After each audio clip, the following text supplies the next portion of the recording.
Kagaya po ng madalas ko sinasabi sa inyo na ako po dito ay nagbabase lang po doon sa aking napapanood, nababasa sa social media.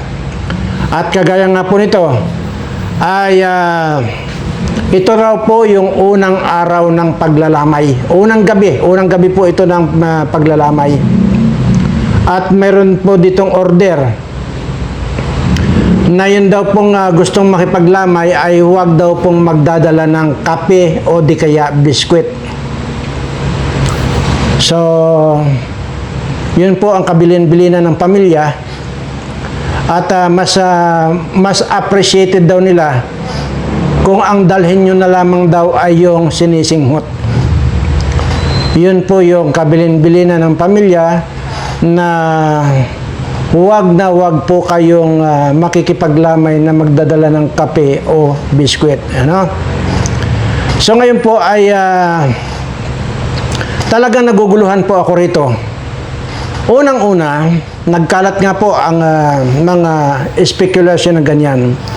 Dahil po, ito ay kagagawan po ito ng ni Claire Castro. Kaya po dumami ang speculation na yan dahil nga po sa pagkakalat ni Claire Castro ng mga pike. Kagaya na nga lang, ulitin ko, yung video na sinasabi ay mayroon daw meeting na pupuntahan si Bongbong Marcos. Tapos hindi nga nila inedit at nandoon pa yung video ni Enrile. Isa po yan. Ngayon, dito naman po sa paano raw masasabi natin dito sa dumalo daw po doon sa Kagitingan, araw ng Kagitingan, itong si BBM ay lalo pong naglabasan yung mga spekulasyon na naman at sinasabi pang-i-insulto lalo na bumangon daw po yung bangkay. So, ayan, at napag-alaman po nitong mga netizen na ito po palang video na pinakita ay noong 2025 pa pala. So, sabi ko nga po ay nagbabase lang po ako sa aking mga nakikita. So, bagamat ganoon ang sinasabi nila, sabi ko nga po rito, ay lahat po ito kasalanan ni Claire Castro. Siya po talaga ang nagpapahamak sa presidente. Kung ito man ay hindi pa nga patay. Pero, parang ang hirap yatang ipaliwanag kung anong yung mga pinaggagawa nitong mga kapulisan at sundalo na bantay sarado ang St. Luke's. Di po ba? At kung naman po kitang-kita nyo naman po, no? At kagaya po nito, pakita ko lang po,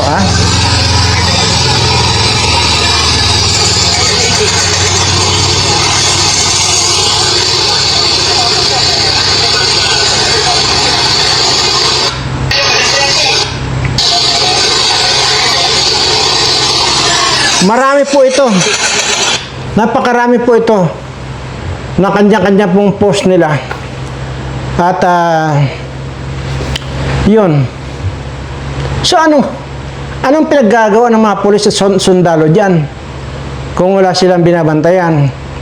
Tapos ang sinasabi pa po rito, mayroon pa po dyan na yung nung isinakay sa helicopter at ang usap-usapan, dinala daw po ang bangkay doon sa kung saan yung bayan nila. At ito naman po yun.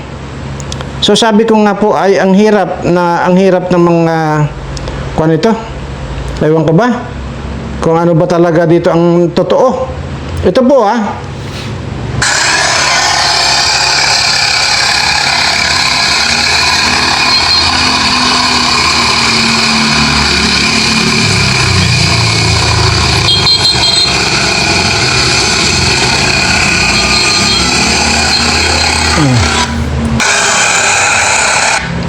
Yan po yung helicopter. At ang sinasabi po rito, yan daw po yung pinagsakyan ng bangkay. At kaya po nag-come out yung ngayon daw po yung unang gabi ng paglalamay. So, well,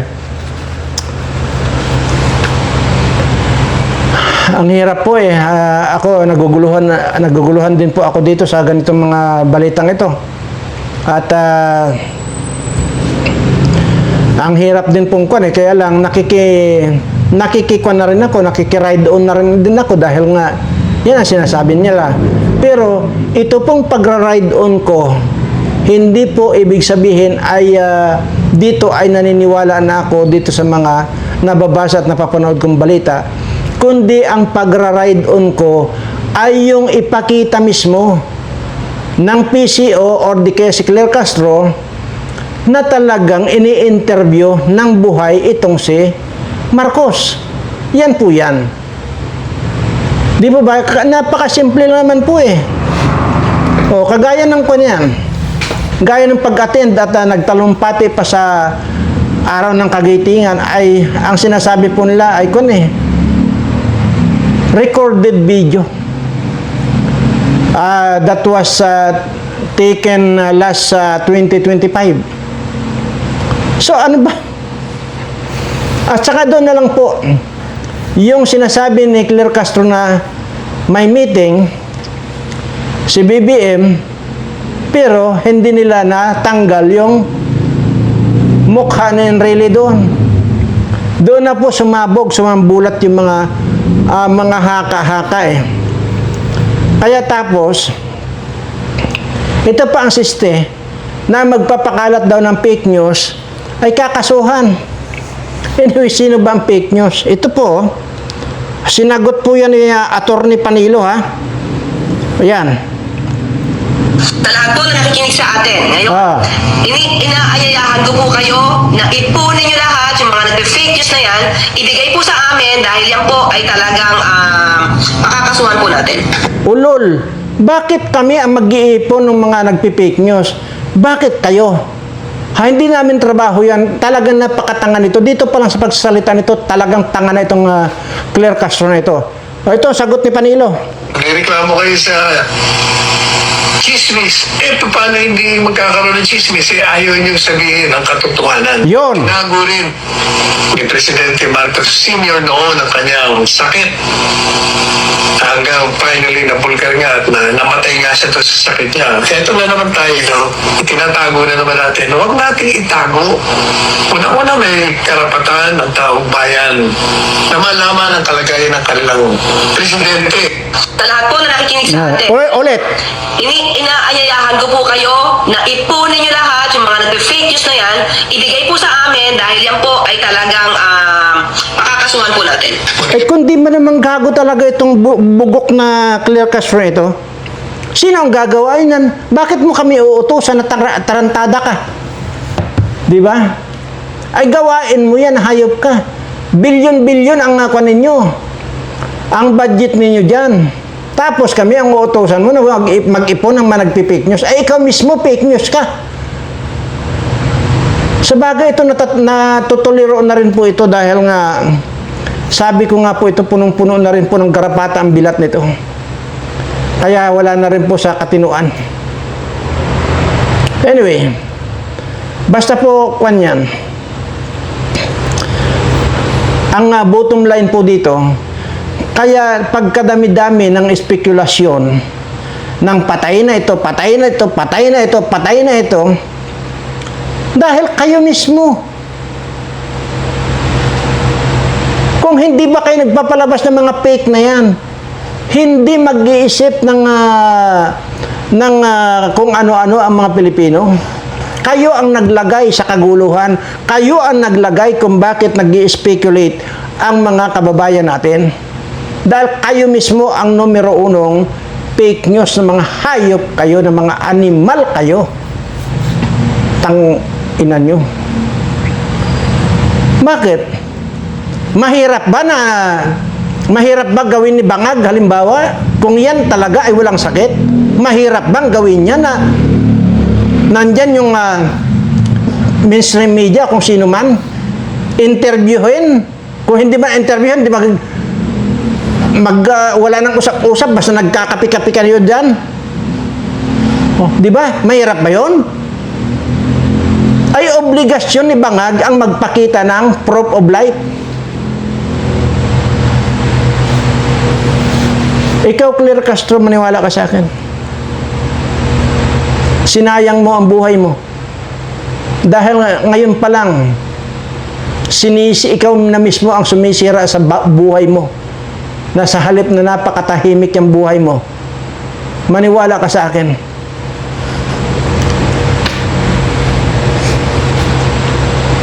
Pagsisisihan mo kahit pa lumuha ka ng dugo. Ha? Pagbabayaran mo yung mga pinaggagawa mong yan. Pinapaalalahanan kita, wala nang 2 taon. 1 taon na lang at mahigit. Yung pagtatanggol mo na ganyan.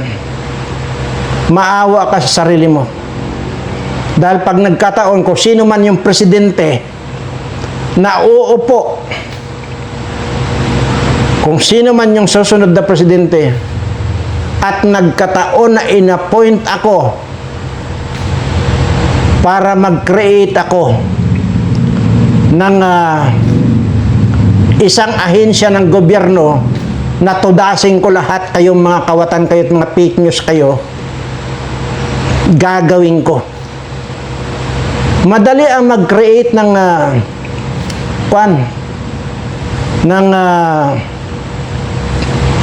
opisina. Yan ang tandaan mo. Kaya kayo ng mga kawatan, may create man ako o wala, basta pagka nagkaroon ako ng position, bigyan ako ng position ng susunod na presidente, tutudasin ko kayong lahat, hayop kayo. Ngayon, magsasabi na naman kayo, gusto ko lang pala, nagsasalita ako rito para gusto ko ng position. Hey, oy, hindi. Unang-una, ilang libong beses ko nang sinabi to, once na inapuint ako, hindi ko kailangang magtagal. Napakatagal na yung isa, minimum of 1 month and maximum of 2 months lang ako mananatili. Hindi ko kailangan magtagal. Yung 1 buwan lang, baka ko na ito. Tinudas ko na lahat itong mga kawatan na ito. Tutudasin ko kayong lahat. Wala akong ititira maging anino, maging kaapo-apuhan ninyo, tandaan niyo yan. Gigilitan ko kayo.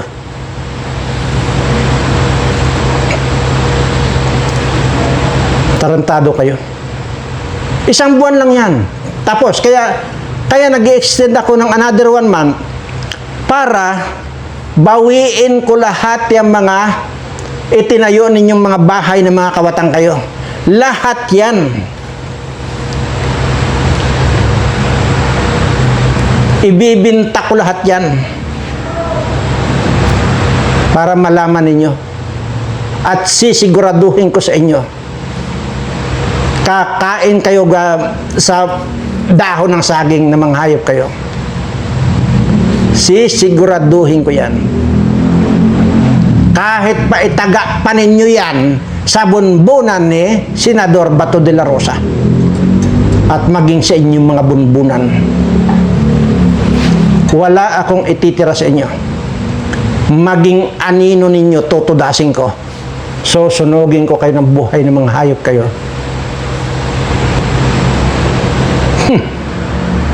Kaya ikaw, General Bantag, kung saan ka man naroon ngayon, konting antay lang. At may mga meeting na rin kaming ginagawa, baka sakali. At ikaw ang pabobwinamanuhin ko doon sa nang api sa iyo. Gilitan mo sa harapan ko. Yun ang testing ko sa iyo. Wala tayong ititirang mga kawatan dito. Wala tayong ititirang mga hayop, mga masasamang tao na ito. Lilinisin ko. Ibabasura kong lahat ang mga basura dito na pakalat-kalat. Huwag kayong pakakasiguro ng mga senador at mga kongresista kayo. Nasa listahan ko ang mga magnanakaw na mga politiko. At ikaw ang gagawin kong rayna doon sa ilalim ng hukay. Bullshit kang, fake news kang, tara-tara ka.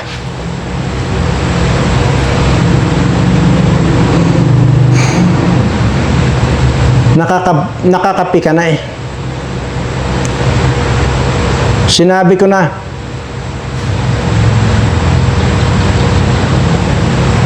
kahit kailan wala akong interest na pasukin ang gobyerno, pasukin magtrabaho sa gobyerno. Hindi ko na po kailangan yan. Hindi ko kailangan ng kahit na anong trabaho. Hindi ko rin kailangan ng kahit na anong amount ng pera. Never na akong mangangailangan ng pera. Lahat, pero ito, kaya ko tatanggapin kung i-offer man sa akin. Sabi ko, paulit-ulit ba tayo nito? 1 buwan lang hanggang 2 buwan. Yung 1 buwan, tututok ako rito para gilitan ko kayong lahat ng mga kawatan kayo. 2 buwan, doon naman ako tututok. Diyan sa mga ari-arian ninyo. Gusto ko, sisimutin ko yan. Lahat yan. At hindi ko ibibigay, hindi ko isosurrender sa gobyerno itong lahat ng mga makukuha ko, makukulikta kong pagbawi sa mga hayop ng mga magnanakaw nito. Kundi ididiretso ko ng pagparti-partihin na dito sa mga kababayan ko na ngayon ay biktima nitong mga animal na mga kongresista at mga senador na mga kawatang ito. Kaya marapat lamang na anumang amount yan, idiretso na agad din sa mga kababayan ko. Idadaan pa sa gobyerno yan. Adi, mag-ipon na naman kami ng pera tapos sa susunod na administrasyon na nakawin uli. Didiretso ko na dito sa mga taong bayan. At yan ang panghawakan ninyong salita ko, mga kababayan ko. Hindi lamang sa mga subscriber ko, kundi siyempre, idamay na rin natin itong mga kababayan ko na kahit napapanood nila itong video ko, hindi man lang nila magawang pindutin ang subscribe. Pero sige lang. Dahil makikita ko naman yan pagdating ng nandoon na tayo. Pag nandoon na tayo at nagilitan ko na lahat itong mga kawatan at nabawi ko na lahat yung mga pira at mga ari-arian itong mga kawatan na ito, siyempre paparti-partihin na yan dun sa mga subscriber ko, uunahin ko siyempre. Ngayon, kung may makikinabang man na hindi ko subscriber, latak na lang siyempre. Uunahin ko dito mga subscriber ko. Pero hindi ko inawala na tulungan din itong mga kababayan natin. Depende. Dahil siyempre, titingnan din natin kung ito bang kababayan natin ito ay nagsisilpon at may kakayanan bumili ng silpon nung araw na yon. Ngayon, kung talagang hindi at alam naman natin na matatanda na hindi na marunong mag-cellphone yan, ibigay natin yung talagang kung anong kaparte ng mga subscriber ko. Pero kung ikaw ay malakas, tapos tiningnan ko yung cellphone mo, hindi ka nakasubscribe sa akin, hoyo, diyan ka sa tabi. Kaya sinasabi ko rito sa inyo, ngayon pa lang, sinasabi ko na sa inyo, darating ang araw na doon niyo ako makikilala. Darating ang araw na doon niyo masasabi, totoo pala ang mga sinasabi ko. Ang hindi magiging totoo doon, yung ikaw na hindi ka nag-subscribe sa channel ko, wala kang kaparte, hayop ka. Ganun lang yon. Pero sabi ko yung mga matatanda na hindi naman nagsiselfon na to, hindi marunong mag-cellphone, natural. Exempted sila. Kasali sila kung ano yung kaparte ng mga subscriber ko, yun din. Pero sabi ko yung mga Makita mo ang babata, tapos sanay na sanay mag-cellphone, tapos hindi nag-subscribe dito sa channel ko. Mga muti ka. Baka isama pa kita doon sa kwandal, inutil ka.